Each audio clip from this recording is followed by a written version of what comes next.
Hello and welcome to this episode of Trash to Track. In this special Jubilee episode, we're going to be looking at this old Mainline Jubilee from the 1980s. This was one of my locos before I converted to digital and hasn't been running anger for about 15 years or more. It's been sat in the attic and on various shelves, and as a result it's covered in dust and quite dirty.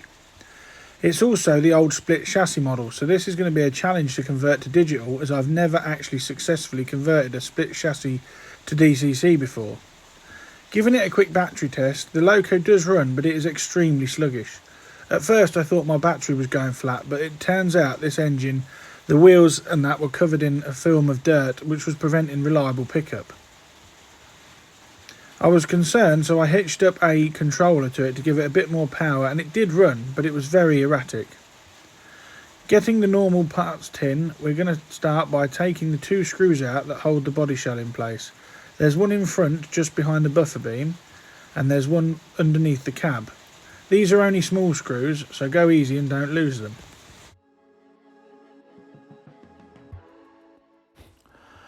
You have to take care while removing the body shell from the chassis, as this body shell has built-in sandpipes that are quite tight.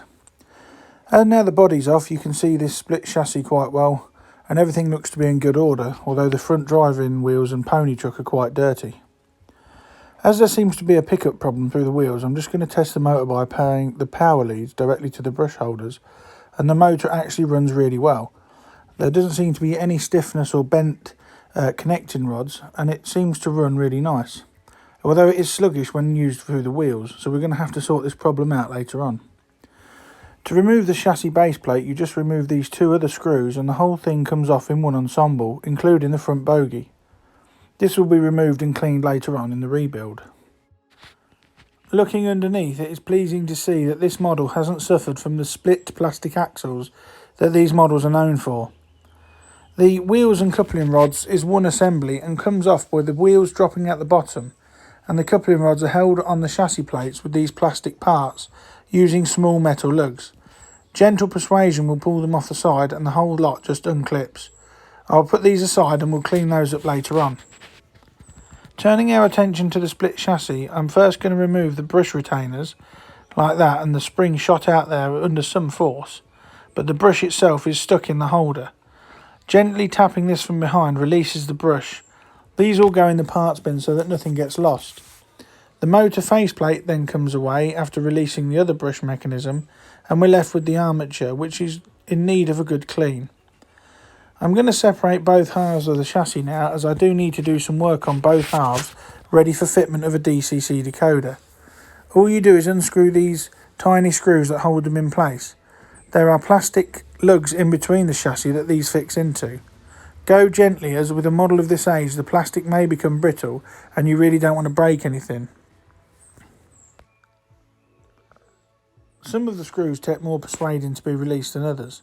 Once all screws have been removed, the two chassis halves come apart quite easily, and as you can see the plastic lugs are there, as is this piece of cardboard, which looks like it's been soaked in oil over the many years it's been in use.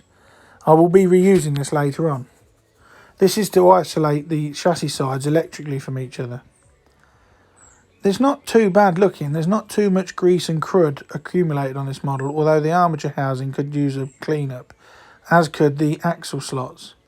There's also this brass screw at the back that needs taking off, as this provides power from one side of the chassis to one of the brushes. This will need amending later when we fit nylon screws to this to isolate the motor completely. Away from the camera, I milled out some of the chassis block at the top ready to accommodate a DCC decoder. To accommodate the new plastic screws, I had to tap out the existing screw holes with this M2 tap, as the screws would not fit in the existing holes. I tapped out each screw, and including the brass holder that I mentioned before. Now they take these M2 plastic screws quite easily. These will be used to attach the brush plates when I reassemble the model to electrically isolate it from each other, ready for the fitting of a DCC decoder. It is imperative you get this right on a split chassis model, as any short circuit will blow the decoder and you've easily wasted £20 to £30 just from one little mistake. Looking at the chassis block now, you can clearly see where I've milled out the top of the chassis there. This won't have an impact on running, but it is only just big enough to fit in my chosen DCC decoder, which in this case is a spare Bachmann one that I had lying around in a box. It fits in just nicely, and I'm hoping it will go into the boiler barrel on the model quite nicely too, as it fits in the part, as you've seen, that I milled out. Setting that aside, I'm going to get all the parts I need now to start reassembling the chassis and start fitting a decoder to this model. I get the brushes, springs and armature and all the plastic insulation pieces out of the parts tub ready for fitment.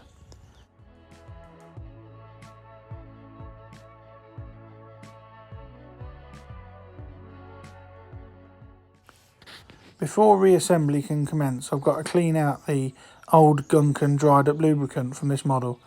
Using my usual method of a cotton bud and methylated spirits, you can clearly see how much crud has accumulated in the gear housing and where the motor runs.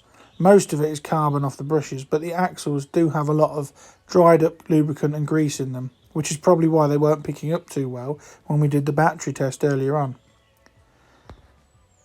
Inside the motor housing, one of the magnets is loose, so I re-secure that and then remove any fluff around the armature bearing. On the rear side where the gears sit, I give this a quick spruce up as well and remove any dried on grease and oil.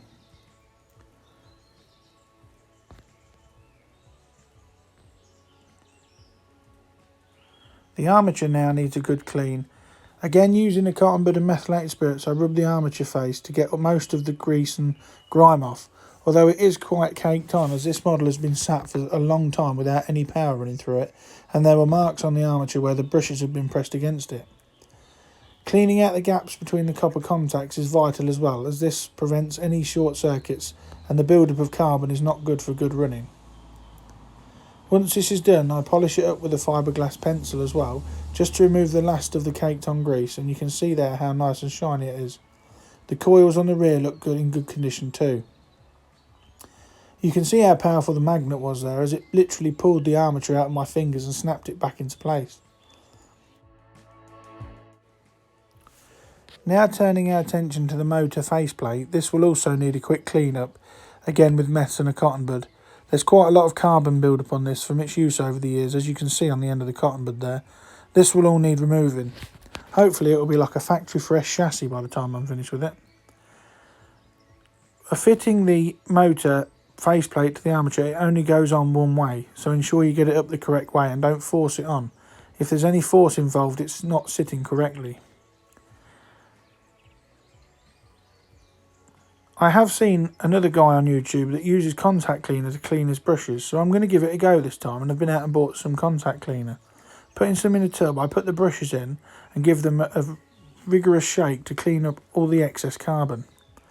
This works really well, and it's a tip I'm glad I've picked up, as I'll be using this again in the future. The brushes have come up really well, and all the excess carbon has been removed. One thing I've got to do now is to take this small rat tail file and open up the holes slightly on the brush retainers, as they need to be slightly bigger to accept the new plastic screws. This also applies to the motor faceplate, and I also use a thin file and go gently just to open the holes up slightly to accept these new nylon screws. Don't overdo this, as you do not want to crack the plastic, otherwise the whole model will be a write-off while you wait spare parts, which for mainline models are not that easy to come by without dismantling an entire another model. Checking that all the plastic screws now fit, it's time to start reassembling the motor, and then I'm going to give it a test, thoroughly test it to make sure it's isolated. Now the motor's been reassembled and the brushes, springs and keeper plates are being held in, I tighten up these plastic screws with a small Phillips head screwdriver. These are longer than the originals, and there is a slight protrusion at the back of the chassis plate. This doesn't cause any issues, as it's plastic, it will not cause any short circuits. If this was a metal screw, it would be a different story, and there would be a short circuit across both of the chassis parts. Once the entire motor is reassembled, I'm going to test it using some leads from an old power controller. Looking round, you can hear the motor turn when you put them on the brush plates, and if I turn the motor around, you can see the motor spinning freely as the power is applied. I'm now going to test it at various parts all over the model. Beforehand, if you put power to the chassis halves, it would have ran, but it didn't run at all, which means the motor is successfully isolated. Now I'm just cleaning the gears up with some meths and a cotton bud again. There are only 2 drive gears on this that drive a gear that's on the rear axle. They all fit neatly under the motor, and the gear is at the back of the armature that drives the whole ensemble. There isn't much crud and dirt on these gears, and they are pretty tidy for their age. Before I actually put them back onto their spigots, I'm going to give them a small coating of this silicone grease, which I apply gently with a cocktail stick. This lubrication should aid in smooth running later on when we reassemble and test the model. You don't need much lubrication, and don't overdo it, as you will only cause yourself problems in the future, because you may need to strip it again to clean it if any get on the armature. Now they've been greased, the small gear goes at the bottom first, followed by the large gear, which engages with that on the armature, and then there's a small cog that engages with the rear gear, and everything there sits nicely. I'm also going to add a small drop of oil to the bearings on the armature and onto the pins where the gears sit, just to aid further in smooth running, as this is an older model and it's only a 3-pole motor as you saw on the armature. Any help we can give this for smooth running will be great. Now I retrieve the piece of cardboard and put that back on one of the chassis in readiness to mate the 2 halves together. The eagle-eyed will notice that I have forgotten to put the 2 spacers in the bottom of the chassis where the screws go in. I noticed this later when trying to refit the chassis base plate and have to strip the model back slightly just to put them in. I should have checked the parts tub more thoroughly instead of rushing on with the reassembly of the motor block. I'm going to leave that screw out there at the top right hand corner, as that's where one of the pickup wires is going to go from the decoder. Gently tightening up the 2 screws now that hold the chassis together. Do not over tighten, as you don't want to damage the plastic parts that insulate both sides. As I have said before, this is an old model and the plastic could be brittle. As I've re-tapped that brass pillar, I've had to find a replacement M2 screw out of my spares box. Now it no longer transmits power to the motor. A screw is still needed, as it's still a pivotal part in keeping this motor block together. You can see there that I've not actually trimmed the cardboard yet, and it sticks up in the decoder hole. So with a craft knife I just trim this back to size. Now that the chassis and motor block is back together, I'm going to test it one more time to make sure that none of the screws are transmitting power to the brushes. And to my delight, it is totally insulated. As you can see there's a spark, so they are shorted out on each side, but the motors are not turning at all. A slight bit of oil there on the armature bearing, and as you can hear, the motor is running really nice and smoothly. A good running motor is essential for DCC fitting a split chassis model. I'm now adding some insulation tape to the milled area of the chassis ready to fit the DCC decoder. The decoder itself is covered in its own plastic shrink wrap, but doing this belt and braces approach ensures that there shouldn't be any short circuits at all when we DCC fit this model. Now I've stripped the 4 wires that are needed, orange and grey to the motor and red and black to track. What I'm going to do with the red and black wires is I'm going to wrap the exposed wire around the shaft of a small screwdriver to create a loop. Once the loop has been formed, I'm going to solder it in such a way that the loop stays. This will then be passed over the retaining screw. Once the retaining screw is put back in the chassis, it will form a bond between the chassis and the wire, allowing pickup from each side to the decoder. Adding a piece of double-sided tape allows me to secure the DCC decoder in place. The decoder is a snug fit, and I milled out the top of the chassis well, although it did take quite a while to do. Now putting the screw through one of the soldered wire hoops, you can see there the screw is sitting in it. Gently tighten the screw in the side of the chassis. Do not overdo this, as you don't want to break the wire. You just want it tight enough so that the wire is making contact with the chassis and the screw to provide the decoder with the pickups needed for reliable running. Once this is done on both sides with the red and black wire, the orange and grey wire are soldered directly to the brush terminals. This took some doing, as this metal really wasn't having the solder easily. Now that it's all wired up, it's the moment of truth. I'm going to do a quick battery test. This is either going to go bang or it's going to go correct. I have never done this before, and this was a first for me and a very steep learning curve. I've ended the chassis there to hopefully allow you to see inside there the cog turning to prove that the motor is running, there are no short circuits, and the DCC fitment has been successful. I'm over the moon with this, as this means that Orion, which has been out of service for nearly 20 years, is on the way back to recovery. I really should restock on cotton buds as I'm running quite low. Now it's time to clean the wheels and the axles. There is quite a bit of built up grease and grime and crud on these. This is from dried up lubrication and track dirt from running on various layouts and on carpets. It all needs removing for reliable running. This takes quite a while, and the wheel backs also need doing. Cleaning the wheel treads as well also helps. Reassembly of the chassis is the opposite of how we took it apart. I've managed to remove the cylinder blocks as well from the chassis, which were glued on quite firmly, but I managed to remove them without breaking them. Putting the wheels in the correct way round, you first put the piston rod into the cylinder block and then attach the cylinder block, which is held in just by friction force, onto the pin. The side rods are then manipulated into place gently, and the plastic is put back on the metal securing pins that are cast into the chassis sides. This is repeated on the other side, and then it will be ready for testing. You can see there that I'm having a bit of trouble with that rod at the front behind the piston rod. It is very tight, and I was concerned I was going to break it at this late stage, so I was going really easy with this.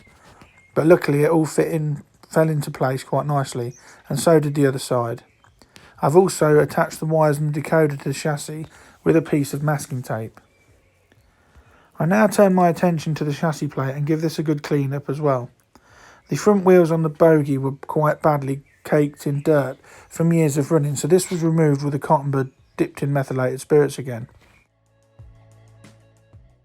I then turned my attention to the chassis base plate itself and give it a good once over with a cotton bud.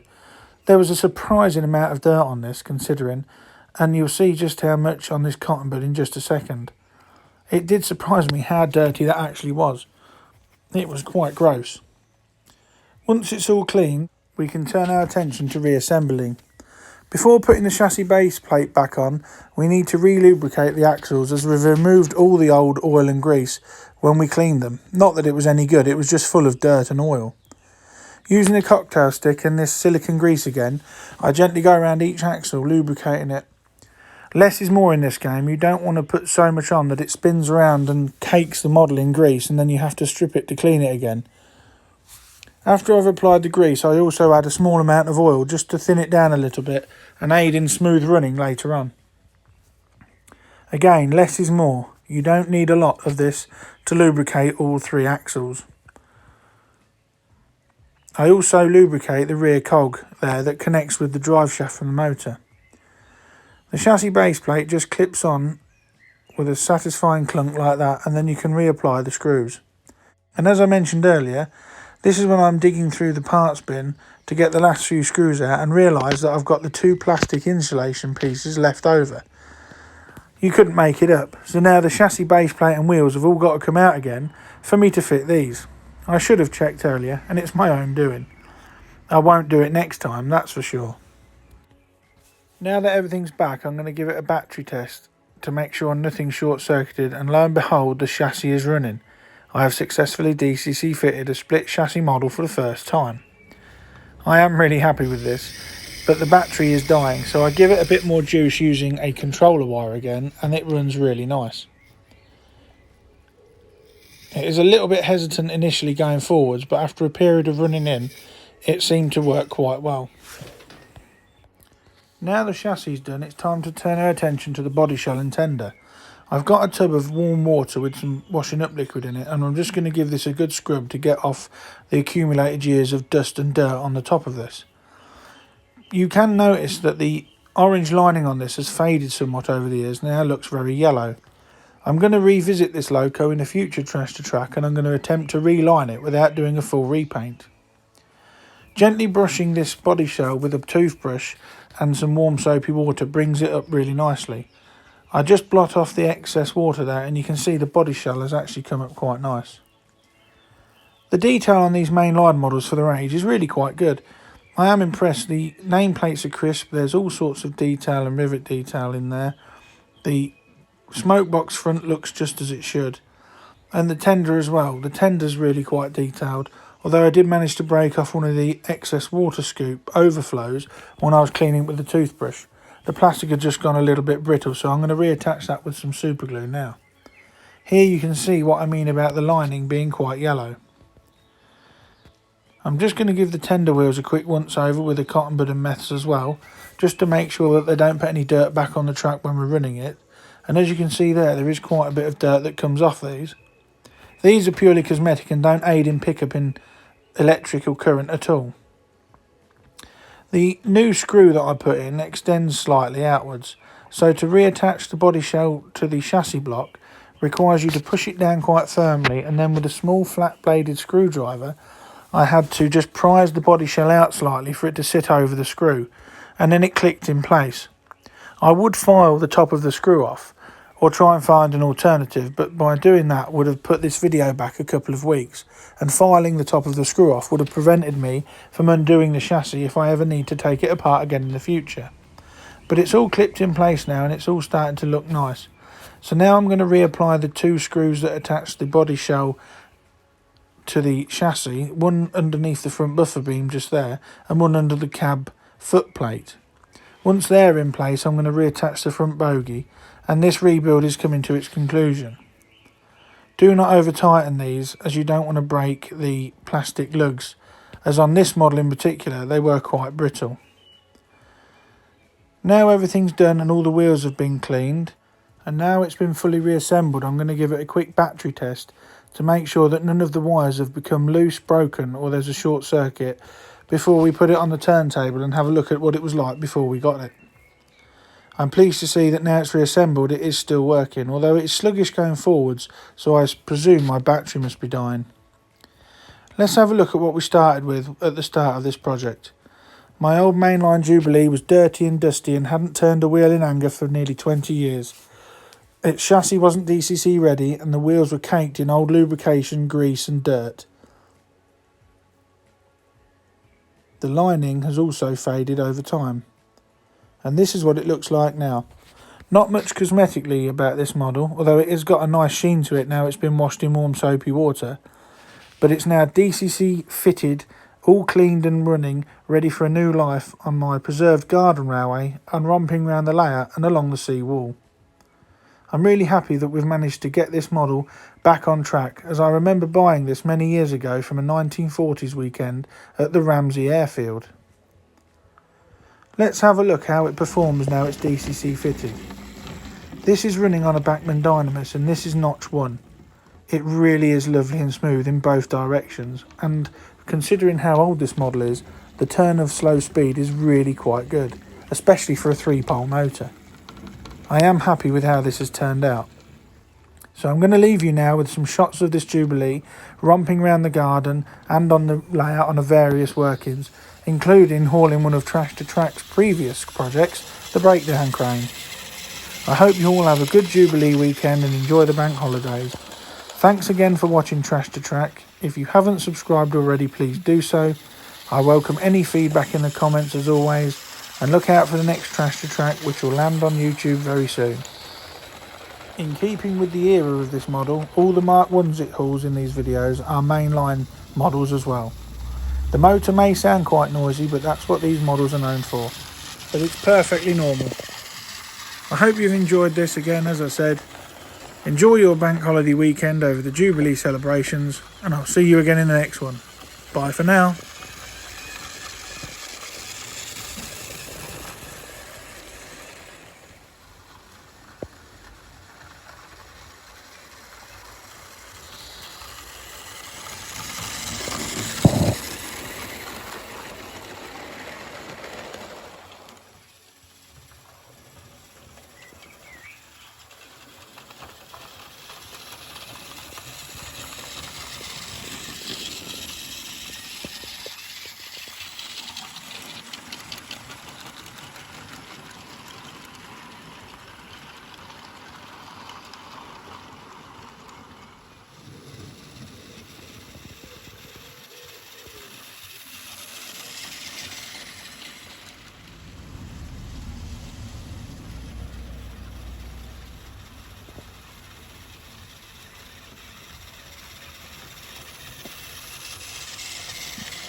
I'm doing a trash to track.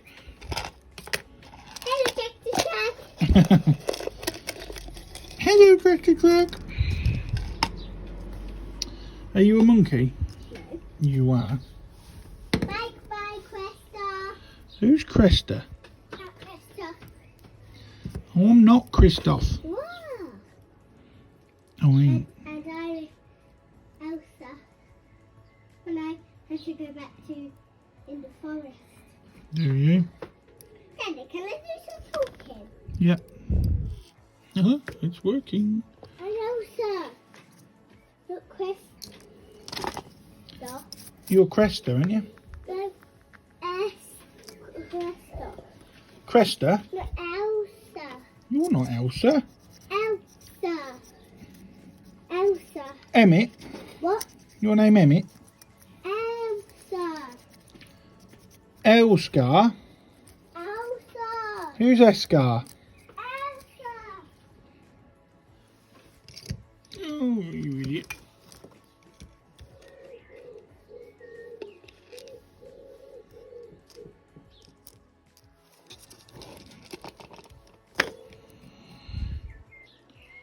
You muppet. What a pelonka. They go in there. Oh, bugger.